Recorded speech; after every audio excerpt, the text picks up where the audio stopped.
ada efek yang sangat sangat berat nggak buat Indonesia perang harga antara impor Amerika dengan Cina, Pak Daud?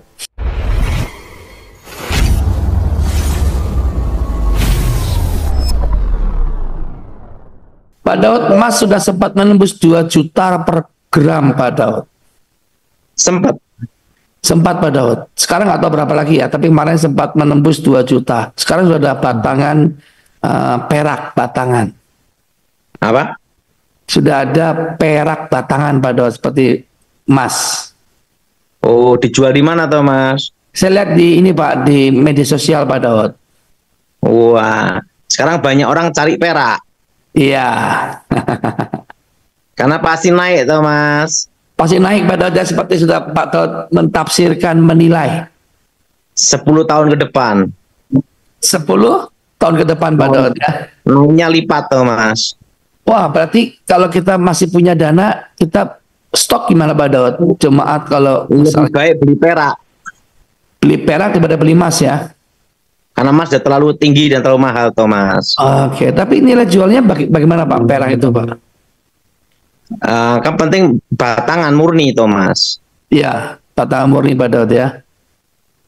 Percaya, Thomas, pasti Tuhan buka dan buka jalan. Amin.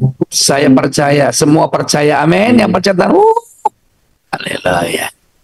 Ya, Pak Daud. Ada lagi Pak Daud mau sampaikan pesan-pesan Tuhan mungkin atau sesuatu yang mau disampaikan? Thomas, Ya, Pak Daud. kita percaya pasti Tuhan pelihara kita di masa sulitan, masa susah, Thomas. Amin. Sekarang gimana perkembangan, Thomas? Ya, sekarang memang keadaan harus bertahan karena semua bahan-bahan naik, semua naik, cari uang susah. Sekarang banyak ya pencurian, banyak kejahatan-kejahatan di mana-mana, Pak Daud. Percaya pasti Tuhan buka jalan untuk kita dan lindungi kita, Thomas. Amin. Itu saya percaya, Pak Daud. Oke. Ya. Terus kedepannya bagaimana, Pak Daud? Apa yang bisa Pak Daud, pandangan-pandangan umum Pak Daud tentang keadaan ke depan? Yang berat tahun depan, Thomas. Oh, 2026 ini. Kenapa Pak Daud? Pak Daud bisa katakan berat. Ada apa saja fenomena terjadi, Pak Daud? Ini kan anginnya, masuk resesinya. Tahun depan kan terasanya, Thomas. Iya. Tapi kita ini bersyukur punya presiden seperti Pak Prabowo, Thomas. Sisi apa, Pak Daud, yang Pak Daud bisa bilang bersyukur, Pak Daud? Pertama kan dia utamakan keamanan nasional dulu, Thomas. Oh ya, utamakan, Pak Daud, ya. Kedua, dia utamakan ketahanan pangan dulu, Thomas. Yes. Nah, itu berkat Tuhan, anugerah Tuhan, Thomas. Apalagi kita punya sumber daya alam yang sangat mumpuni, Pak Daud, ya. Betul, Thomas. Ya, sumber daya Tuhan alam itu sangat bagus. Thomas. Seperti kolam susu, Pak Daud, ya. Iya.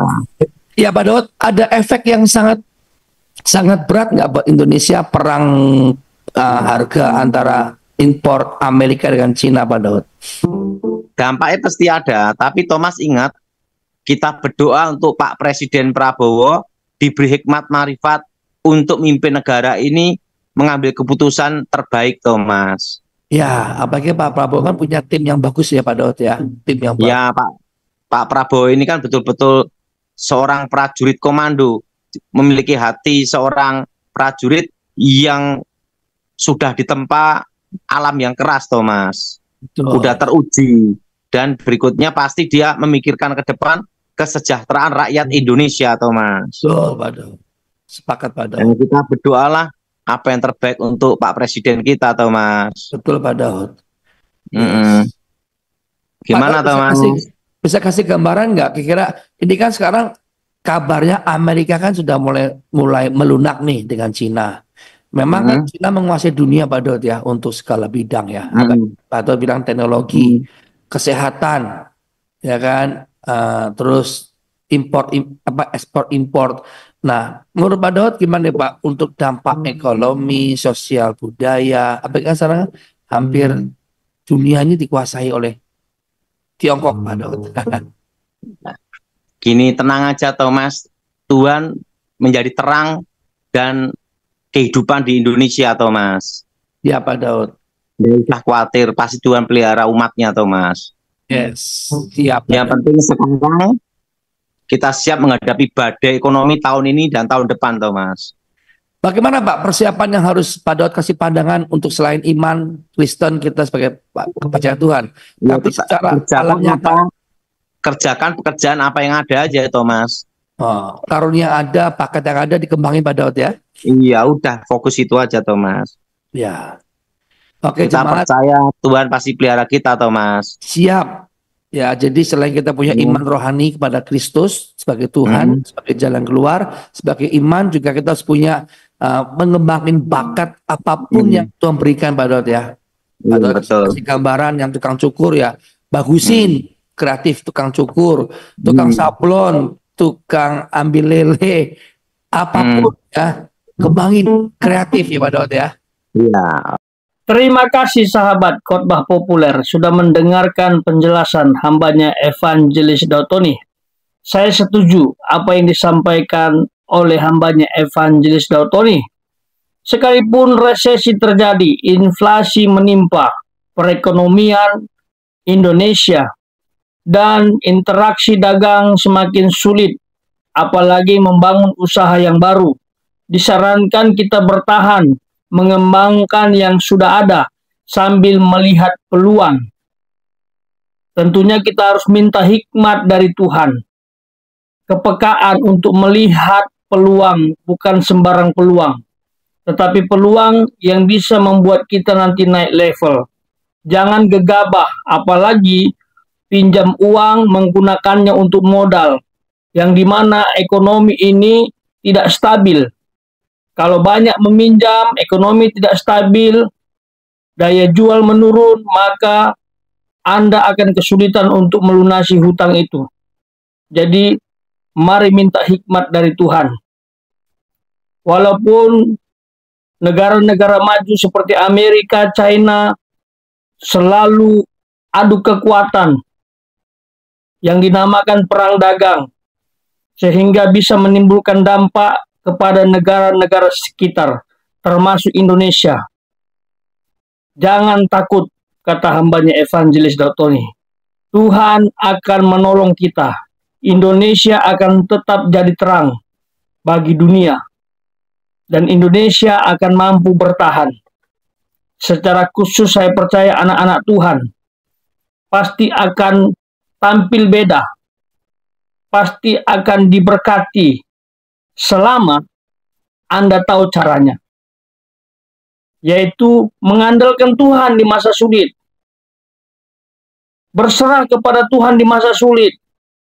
Walaupun dunia ini bergejolak dengan segala situasinya, dengan ekonominya, tapi anak Tuhan harus betul-betul mengandalkan Tuhan, berserah kepada Tuhan. Imanmu harus teguh di masa krisis. Jangan pula engkau menjauh dari Tuhan. Semakin sulit keadaanmu, harus engkau semakin dekat dengan Tuhan. Cari Tuhan. Tuhan itu hanya sejauh doa. Datang kepadanya. Berseru kepadanya. Minta pertolongan. Pasti Tuhan akan berkati engkau. Saya percaya itu. Imanmu yang akan menyelamatkanmu. Baik engkau di bumi sedang hidup, baik engkau di surga bersama Tuhan selamanya.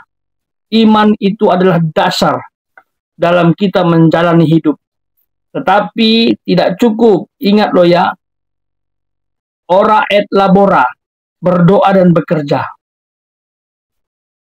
Engkau juga harus memiliki knowledge, pengetahuan, khususnya untuk berdagang, membangun usaha. Jangan sampai salah melangkah. Jangan mau berbisnis dengan orang yang tidak bisa dipercaya. Jangan korbankan hidupmu. Apalagi seperti membeli kucing dalam karung. Tidak jelas siapa rekan bisnismu. Pastikan dia layak, dapat dipercaya. Baru bangun bisnis. Dan bangunlah bisnis dengan kejujuran. Itu harus punya sikap yang mulia. Sikap yang luhur, sikap yang baik sebagai anak-anak Tuhan. Jangan pula neraca serong di masa-masa krisis, di masa-masa inflasi. harus jujur, tunjukkan kita pengikut Kristus. Karena inilah nilai kita, melalui sikap dan nama Tuhan dipermuliakan melalui sikap kita yang menjadi berkat kepada sesama. Tahukah sahabat neraca serong? Neraca serong itu adalah timbangan yang menipu. Alias jangan pernah berbohong atau melakukan segala cara untuk keuntungan yang tidak halal gitu. Ya jujur-jujur sajalah, ya. Berbisnis dengan baik. Kalaupun orang tipu Anda, ya silahkan orang itu yang tipu. Asal Anda jangan menipu dia. Ya. Percayalah, kalau Anda ditipu, Anda tertindas, selama Anda benar di dalam Tuhan, maka Tuhan akan bertindak. Anda cukup angkat tangan, Tuhan turun tangan. Tapi kalau Anda turun tangan, Allah nanti angkat tangan. Jangan merasa kuat, saudara. Jangan merasa kuat. Orang yang merasa kuat adalah orang yang terkutuk, kata firman Tuhan. Tetapi orang yang mengandalkan Tuhan akan diberkati. Ini sesuai dengan Yeremia pasal 17 ayat 5 dan 7. Mari kita dengar bunyinya.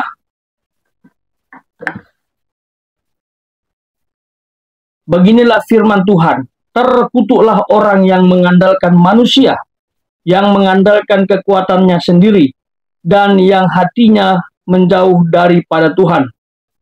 Diberkatilah orang yang mengandalkan Tuhan, yang menaruh harapannya pada Tuhan. Ini firman Tuhan. Anda mau mengandalkan kekuatan, mengandalkan manusia, atau mengandalkan Tuhan? Kalau Anda tidak percaya firman Tuhan ini, ya silakan lakukan apapun yang Anda mau, tapi ingat konsekuensi ditanggung oleh dirimu sendiri. Jangan nanti setelah mengalami dampak, engkau menyesal. Memang penyesalan selalu datang terlambat. Dan ingat, jangan pernah andalkan kuasa gelap dalam berbisnis, dalam membangun usaha. Ya, kalau nanti usahamu terasa agak berat untuk berkembang, tetap sabar. Jangan pernah andalkan kuasa gelap. Ini pesan saya. Karena kuasa gelap, kalau bekerja, tidak mungkin gratis. Tidak mungkin gratis. Akan ada kutuk yang engkau alami. Dan akan ada tumbal yang engkau akan berikan. Hati-hati, ya. Kalau engkau sudah mengandalkan kuasa gelap, tidak lagi mengandalkan Tuhan, maka tinggal menunggu kehancuran. Kalaupun engkau hidup, punya harta, punya jabatan, engkau tidak akan damai. Karena iblis tidak pernah mendatangkan damai sejahtera dalam setiap orang. Walaupun pencapaiannya seolah-olah atau sepertinya tercapai. Tapi dalam Tuhan, damai sejahtera selalu ada. Walaupun saat ini engkau masih hidup dalam proses perkembangan. Yang penting ulet saja, tekun saja. Beriman, andalkan Tuhan, dan latih knowledge-mu, dan kembangkan sikapmu. Biasanya kalau orang punya sikap yang baik, orang akan lebih percaya. Orang lebih percaya dengan sikap yang baik ketimbang punya ilmu yang banyak, tapi sikapnya jelek.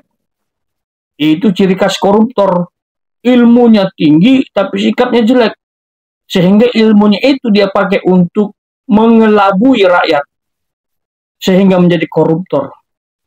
Dan yang terakhir ingat, psikomotor, keahlian, skill itu juga dikembangkan. Ya, tidak cukup cuma knowledge, tidak cukup sikap, tapi harus ada psikomotor, yaitu keahlian, skill, kemampuan untuk berkarya, kemampuan untuk bekerja. Karena kalau tidak punya skill juga kita nanti takutnya kalah saing. Ya, tapi kalau Anda punya skill, maka lengkaplah sudah. Dan bersiaplah. Anda akan menjadi anak Tuhan yang diberkati Tuhan secara melimpah. Dan Anda akan naik menjadi kepala sekalipun di masa-masa sulit. Disinilah karya Tuhan, mujizat Tuhan terjadi. Buat anak-anak Tuhan yang mengandalkannya, yang punya pengetahuan, punya karakter, punya skill. Di luar sana nanti akan menjerit-jerit dengan kehidupan yang tidak jelas. Tapi kita anak-anak Tuhan, ya, apapun yang terjadi menimpa dunia, tetaplah beriman. Kalau itu terjadi, Anda akan melihat perbedaan.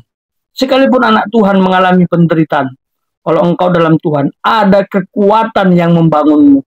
Ada kekuatan yang bisa buat engkau bertahan. Tapi kalau tidak, sekalipun engkau punya harta yang banyak, itu bisa membunuhmu. Karena saya banyak melihat dan mendengar orang yang punya harta, punya jabatan, tapi lakukan tindakan yang tragis untuk kehidupannya. Sehingga dia menghembuskan napas terakhir. Jadi apalah gunanya jabatan, apalah gunanya harta, kalau akhirnya hidupmu melayang. Jadi nggak ada gunanya kan? Kenapa bisa begitu? Karena dia tidak punya Tuhan. Karena dia nggak mengandalkan Tuhan. Kekecewaan yang mendalam akan membuat dia menyakiti dirinya. Tapi kalau kita punya Tuhan, Roh Kudus akan memberikan penghiburan. Seberat apapun masalahmu, engkau akan tetap bertahan. Karena firman Tuhan juga berkata bahwa pencobaan-pencobaan yang diizinkan Tuhan terjadi pada kita, itu tidak akan mungkin melebihi kekuatan kita. Tuhan tahu seberapa besar kemampuan kita.